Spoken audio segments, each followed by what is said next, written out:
Welcome to the Insight Thru Experience Podcast. Podcast created to provide information about what life is like inside the most specialized special tactics organization in the U.S. Air Force. In these episodes, we'll be bringing you the experiences from many of our experts, ranging from our human performance optimization staff, our combat mission supporters, as well as our special warfare operators. Our main objective with these podcasts are to provide the listener with a unique look inside our culture of excellence in hopes that you will make the 724 a future career goal. Now, sit back, relax, take some notes, prepare to hear from some of the Air Force's finest. Thank you for joining us on the Insight Thru Experience Podcast.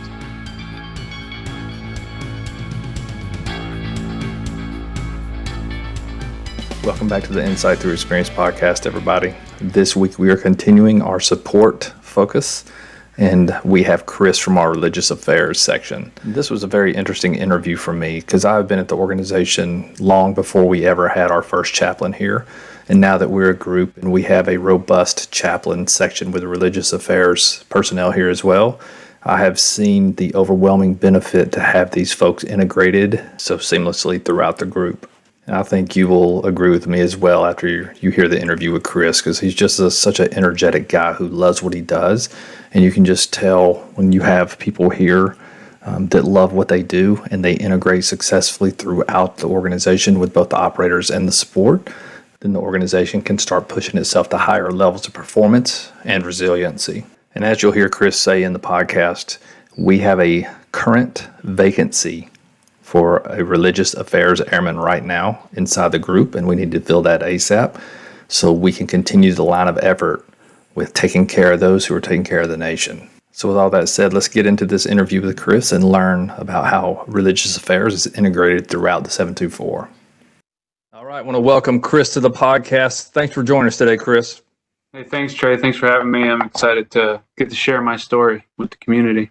Yeah, I'm excited to have you on here, brother. So give the audience a quick summary of where you grew up and how you ended up in the Air Force. Sure. So my name's Chris Chamberlain. I joined the Air Force right out of high school from small town Ohio. My family was very poor growing up, and there was not a lot of options for college. And I knew I didn't want to go and get in a bunch of debt. So my grandfather and my uncle were in the Marines, and they were pretty adamant to tell me that the Air Force was a better option. And I took their advice, went to the recruiter, and I got a job as a explosive ordnance disposal. And in basic training, something happened where I got revectored into a different career field based off some things that happened at basic. And I never got the opportunity to try out for EOD, but I got to choose a different job. And I got to join the Air Force as an aviation resource manager. And that's what I started out my career doing. How long did you spend as a resource manager for aviation? Yeah, so I did that job for 6 years, and I essentially came to my reenlistment time frame, and I knew that I wanted to just kind of see what the Air Force had to offer me. And working around aviators, I was really interested in flying, so I put in my package to fly. What happened though, the flight doc's office forgot to check my kidney function. So they never completed my flight physical, even though they said they did. So it never got to the surgeon to approve. So I was sitting there waiting. And during that time, chaplain assistant career field picked me up because it was critically manned. So they saw my name on the list. I put it on there because I knew I could do it. And they got me instantly. So I never got the opportunity to do that. But I was able to get to be a chaplain assistant then, now Religious Affairs. So Religious Affairs, when they were told you, or when you found out you were being picked up for Religious Affairs, what was going through your mind at the time? So I knew a lot of chaplains. I knew a lot of chaplain assistants, and I did not like the Chaplain Corps. As an outsider looking in, I didn't like what they did because I didn't really know what they did, and I wanted to change that. And the only reason I even put on the list was because when I was deployed to Afghanistan, I was working with RPAs. And the chaplain team, the religious support team, would come to our unit and offer a Bible study, offer time to talk, and just kind of invest in our lives. And that was the best part of my deployment, was getting on Sunday, them coming to our unit and just hanging out with us. And I was like, wow, this staff sergeant is just hanging out with the chaplain all day. talking to people about God, about life, spiritual things, and then they would leave and go to dinner together, or they would host another type of Bible study or something like that. And I was like, that's the coolest job in the Air Force. If you're getting to help all these warfighters, getting to help all these people that are struggling all day, every day, like that's what I want to do. I want to deploy and do those types of things. So I ultimately wanted to fly, but I knew, hey, I could do this job really well. I know that. So that was what I was thinking about. I was like, I'm going to get into the Chaplain Corps, and I'm going to change the perception, because my perception is they don't do anything. But I'm going to change that perception. I love that story. Love that story. I guess this probably goes with the territory, but did you grow up religious? Did you grow up in church? How did that? That's a great question. Thanks for asking. I did not. My family's not religious at all, still to this day. I'm probably the most religious in the whole family. And after I joined, I was sent to Osan. After that short tour, I got to Eglin as my second base, but really my first long-term base. And the chaplain briefed and said, hey, we have Bible study for people in the dorms. And if you want to go, it's on Tuesdays. So I was like, I'm going to go because I really want to. And I got there, I went, and I was saved probably in high school, but the term saved, but that moment, that Bible study really got me serious about learning about God and his character and Jesus, who he is. So that started my career, my life of pursuing that and pursuing the knowledge to know and how to really serve God better as a human on this planet. So I love hearing the story, man. This is very interesting. I only know you through passing and through some A&S stuff, but yeah, I love hearing the story. So go over your bases again. So when you came in the Air Force, list your assignments out for us again so the audience can follow along. Sure. So my first base was Osan. Second base was Eglin Air Force Base. At Eglin, Let's go back to Osan. How in the world did you end up at Osan for your first base? It's a surprise to me too. I was 18 years old when I got there. I was only 4 months in the Air Force by the time, like from January, I joined in January basic training. 4 months later, I was in Osan at my first duty station, trying to figure out life. I didn't even know what to do. Like I showed up completely with one backpack and one duffel bag, and that was my life. And I didn't even bring civilian clothes because I didn't know yet. It's coming from tech school, all you wear is your uniform. Can't imagine that, man. I cannot imagine being in Osan when I'm 18. So my supervisor meets me at the airport. I'm like calling him, yes, Sergeant, reports is ordered, almost, that type of thing. And he's like, go home and change because you're in uniform. Go home and change, and we'll go out and get, dinner or something. And I was like freaking out. And I was like, I don't even have civilian clothes. And he's like, what are you doing? Like, nobody told you anything? I'm like, no, I don't know anything. So it was interesting. Yeah, that's crazy. Then you said you went to Eglin. How'd you end up at Eglin? Did you get to choose that, or did the Air Force choose that for you? It was basic preference. It was just my first. It was the first stateside I chose just because it was Florida and the beach, and I thought it would be awesome. Spent 5 years there, and I was working in flight test. So all my customers were flight test pilots, which was I got spoiled because every leader I ever worked for was some of the best the Air Force has to offer. And when you're in an environment with the best leaders, you get treated very well, and you get developed very well. So I did my 5-year stint there, and then cross-trained, and Hanscom Air Force Base near Boston was my first duty station as a religious affairs. And there was a difference in the caliber of people who you work for, right? Like nothing against anybody there, but it was just coming from test pilots, best of the Air Force that has to offer, to just kind of big blue. And it really got me to be like, wow, I was spoiled coming in the Air Force. How long did you do at Hanscom? I was at Hanscom 4 years. So a total of 4. How long have you been in? 10 and a half. 10 and a half. Awesome. So how did you end up at Hanscom and hearing about the 724? So I was already going to interview for the 724 as an aviation resource manager.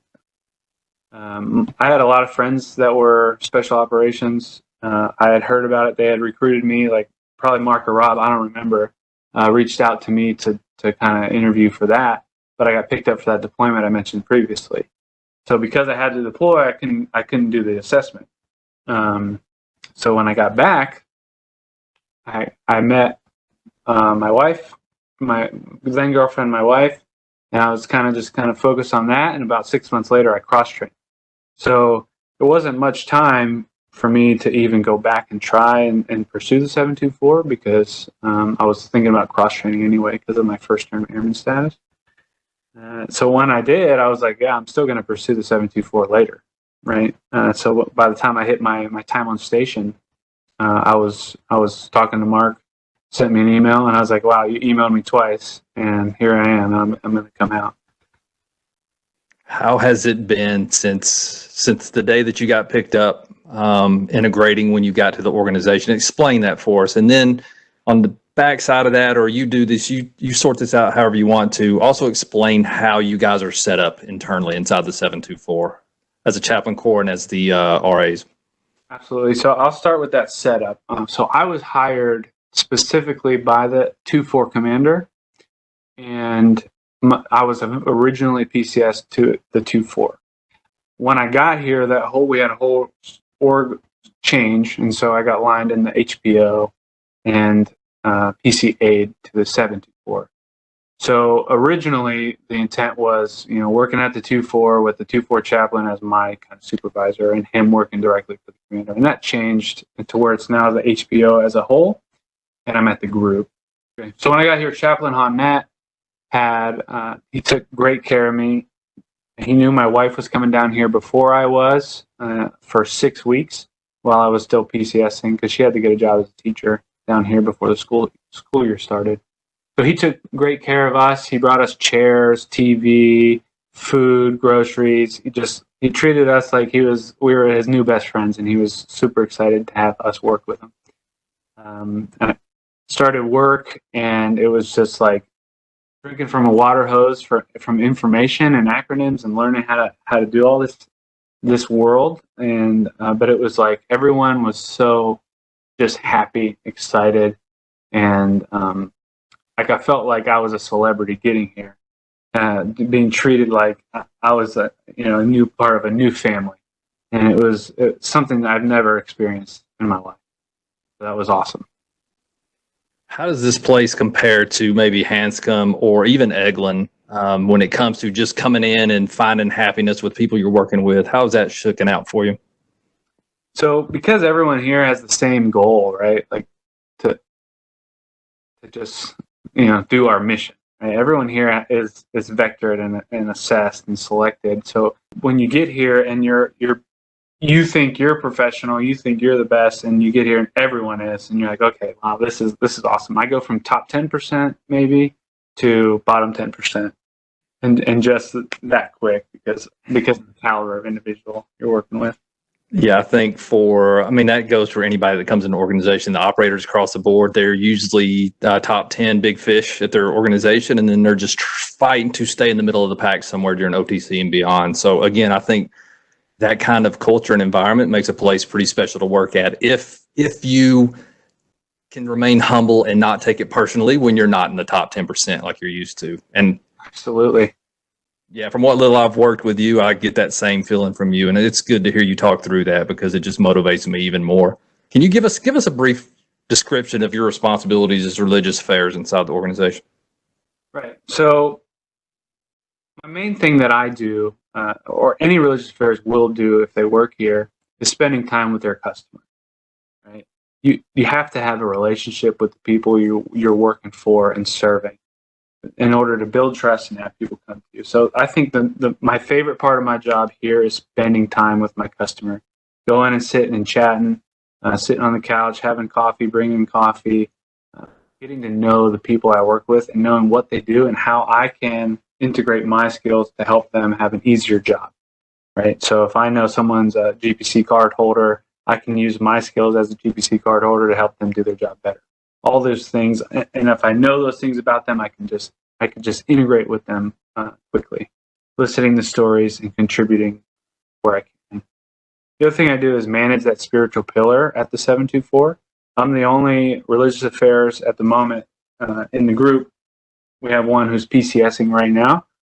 So right now I'm sitting there alone. So my responsibilities are managing the pillar as the enlisted leader, right? the chaplains are doing their job. They're doing it well. And we have a lead chaplain who's in charge of managing the pillar with me.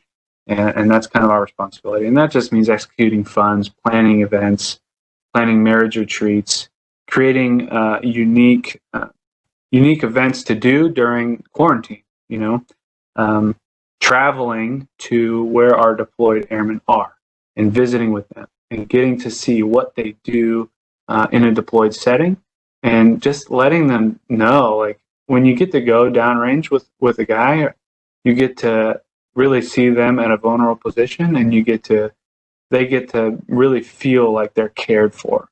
Like, man, no one cares for me more than this chaplain right now, because he came to spend time with me at a place that I have to be at when he doesn't have to. So doing those things, it's super awesome, and I really enjoy the responsibilities that I have. What's some of the feedback you've gotten, maybe from spouses, maybe from the operators since you've been here? Because you guys, I would say, you're pushing the limits. You're walking really at places that there's no footprints in front of you, which is exciting to me too. But what's some of the feedback you've gotten since you've been here? Some of the big feedback that I've got is that I've really helped people understand spiritual pillar better and understand what religious affairs do, because I'm the first religious affairs for most people in their Air Force career in the special operations community. Most TACP, PJ type people have never met a religious affairs person.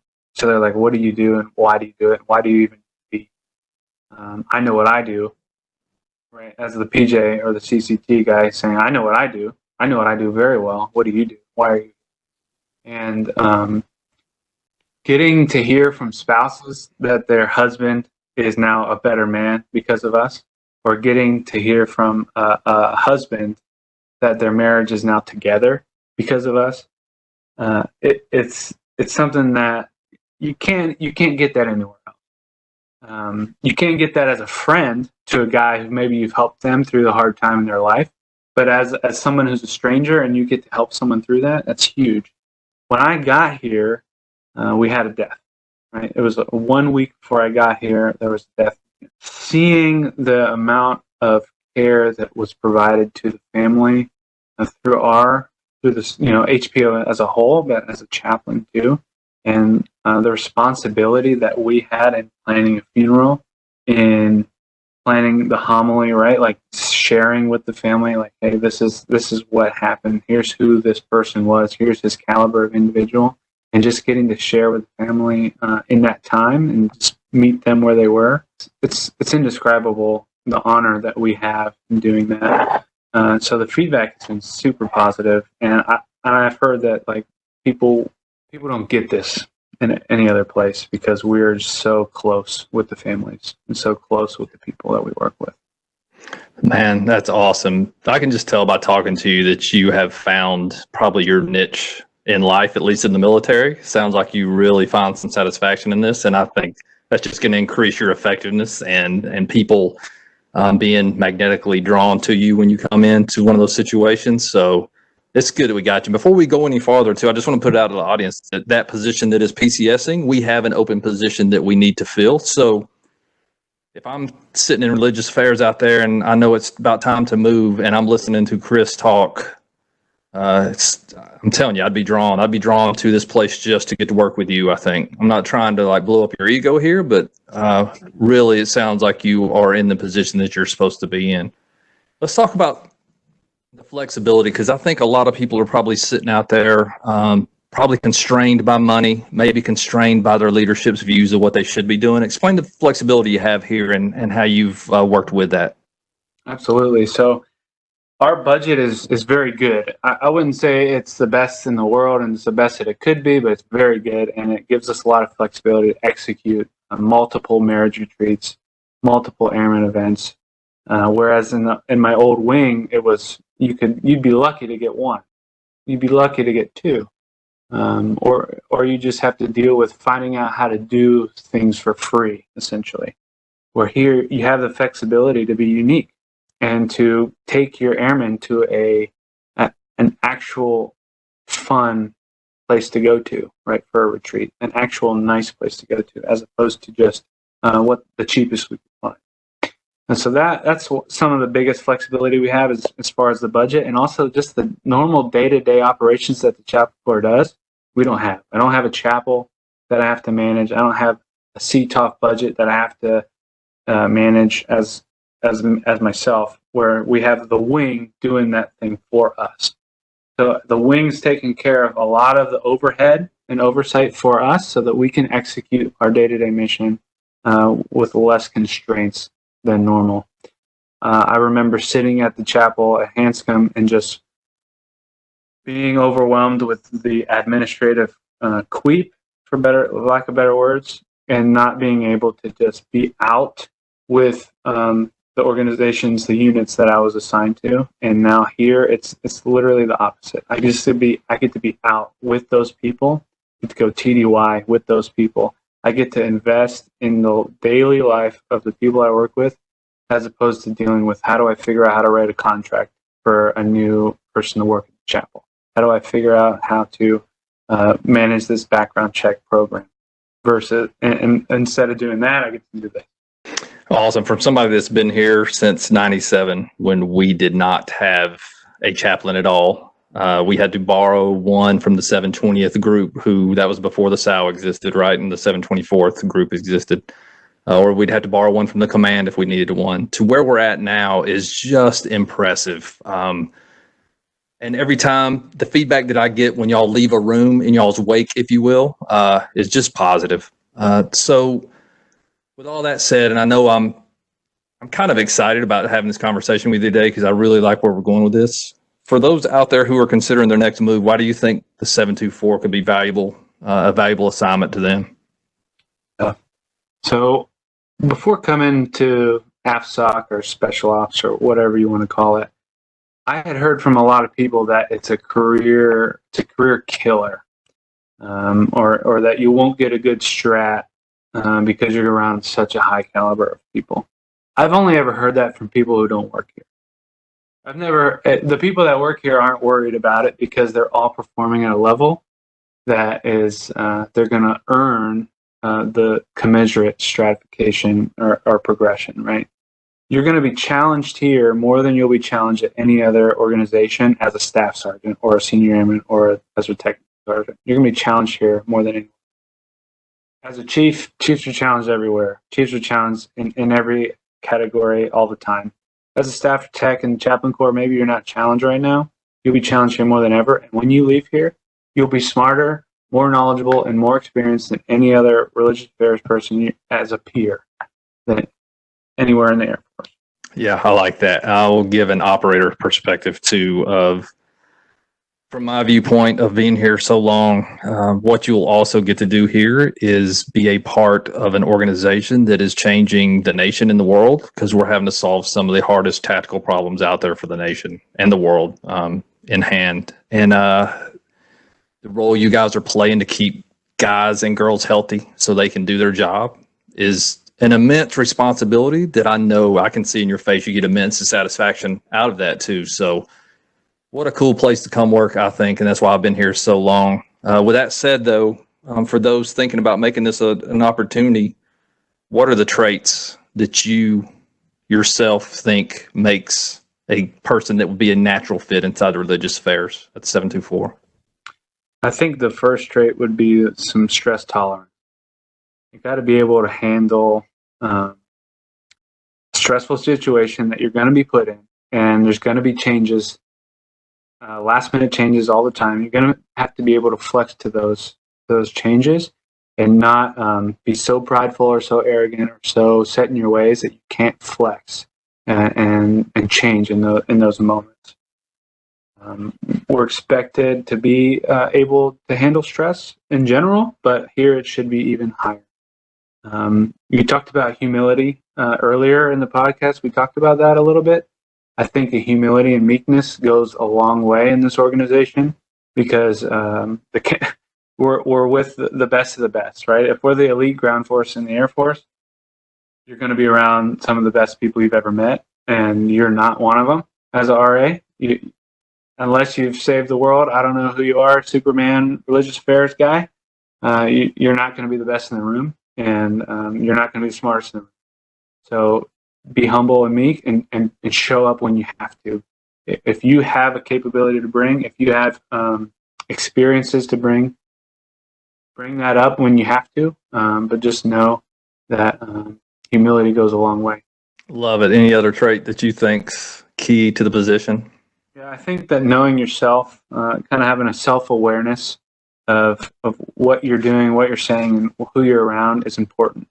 If you think that everyone thinks you're the funniest guy in the world, hopefully you are.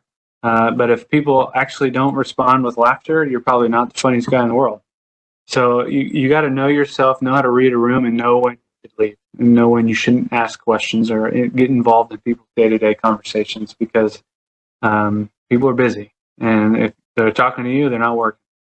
So know when to come in, know when to leave, know what to say, and don't get your feelings hurt if it's not time for you to sit and talk to someone.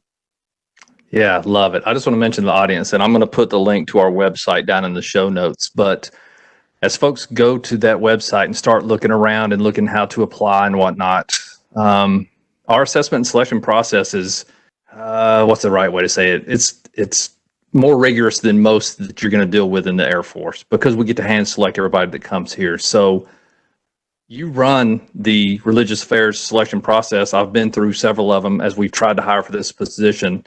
What are some things those out there who are going to our website, seeing some of the stuff, what can they expect during the A&S process? Sweet. So you're going to expect to come out TDY and meet all of us who you're going to work with. We're going to ask you to do some homework, ask you to do some impromptu things. We're going to do some physical training, but nothing crazy, right? If you can pass an Air Force PT test, you can keep up with us. I like it. I'll just piggyback on here before you keep going. When you come into a unit where there are 100 or more operators as well, and you're looking for the way to close that gap with them as fast as possible, the exercise, being in the gym, that piece is the quickest way. Coming from an operator, that is the quickest way. If I see you in there more than a couple of times, I'm going to start closing the gap with you, because now I'm interested of, hey, what's your backstory? Who are you? I like that you're in here all the time. So anyway, I just want to throw that in there, because I see you guys, I see the chaplains in there all the time as well. So that's helped me get to know them a lot better. Absolutely, yeah. All the conversations in the gym, that's when work gets done. And you really growing as a relationship with people. If you're not there, then you're not where the people are. Chris, I would just add to the beautiful thing about our organization. When you come in, you might not have the background of that, but we have coaches, we have athletic trainers, we have physical therapists, we have a whole staff that will get you better at those things that you might not be good at now. So it's kind of like a natural fit. All you have to have is the drive to want to do it, and we have the resources to help you out. Absolutely. Drive is one of the biggest factors that contributes to your success here. You are motivated, we'll see it in your homework. We'll see it in your interview. If you are hesitant at all or not really caring about putting in all the effort, we'll know. We'll know instantly, because we've seen it. We've seen 100 different people trying to interview here. We know what it looks like to be driven, and we know what it looks like to not be. How do they get the hiring decision, Chris, at the end of all of this? So at the end of the day, at the end of the week, you'll be told from a board, whoever sits on that board, it changes, but you'll be told if you're hired or not. You're going to be given feedback on why you weren't hired or why you were hired. A full 100% feedback, blunt as can be. And you're going to gain, even if you don't get hired, you're going to gain something from this process. You're going to be told something about yourself you probably didn't know. And you're going to take these skills that you've learned just through an interview and apply them to your career. You'll know before you go home whether or not you're hired. And by the time you get home, you're going to have a conversation with the recruiters and talk about getting orders and everything set up, and you'll be on your way. I was here in 3 months from the time I got hired to the time I got here. We are going to do a podcast with some spouses this week. So before I lose you on this podcast, what are some things the spouses can expect from religious affairs folks and the chaplains as they integrate into the unit? Because some of them are coming from units that may have a chaplain or may have to borrow it like we used to. What is that going to feel? How is it going to feel different for them as they integrate into the 724? So it's going to be different because they're going to have their own specific chaplain who's always going to be there for them. They don't have to call a chapel and get a random chaplain. They will have the chaplain's cell phone. They will have my cell phone, and they will have a personal relationship with us for the whole 4-year or whatever tour they're here with us. And they don't have to catch them up on a previous issue. They already know. You have a relationship built up already, and it's a very close one. There's never a time of the day when we don't field phone calls to spouses that are going through any number of issues. We're 24/7, but they can expect that we will be there for them all the time, and we will do things for them, for their families. We will provide child care for the retreats, right? We're going to make sure that you get to spend time with your spouse and your family as much as you can, because when they're gone, they're gone. But when they're back, we want you to integrate well together. We want to be there to help that process. Yeah, before we start closing out here, give an example of a marriage retreat. What is the design behind them? When are y'all executing them in relation to guys on deployments or coming home from deployments? And I guess ultimately, what is the ultimate goal as you plan it and walk away from it at the end after it's over? What do you hope to achieve? The marriage retreat looks like it's a weekend long type of retreat, and it's going to be at a hotel resort type place. Could be on the beach, could be in the mountains, could be at a water park type place. And it's going to happen. The goal is every deployment cycle. So if your spouse is gone, when they get back, they should be eligible for a retreat. And you guys are going to go on a retreat, and your family's going to come. It's going to be free. All you have to do is get there. And you'll have a date night. You'll have childcare provided. You'll have 4 hours at least of instruction from us. So you're going to be able to gain some kind of insight on how to be a better spouse. You're going to gain some insight on how to be a better human. And you're going to learn some stuff about each other during the process. And hopefully you get intimate and close with each other because you've been gone, separated. And you get to just enjoy the beach, or you get to enjoy the mountains as a family, and know that the organization cares so much about you that they're willing to spend the money to treat you like this. And ultimately, our goal is that we create a strong family bond. If we have a strong family bond at home, when they're gone, the bond is strong still, and they don't have to worry about it breaking down when they're apart. Awesome. There's no secret that the foundation of our success is the bedrock of it is the healthy families, and you guys have been just instrumental. And I've seen the stability of that over the years. And man, shout out to all of you for helping us with that. All right, Chris, so as we wind down, what are some saved rounds? What are some things that you haven't said that you would like to say?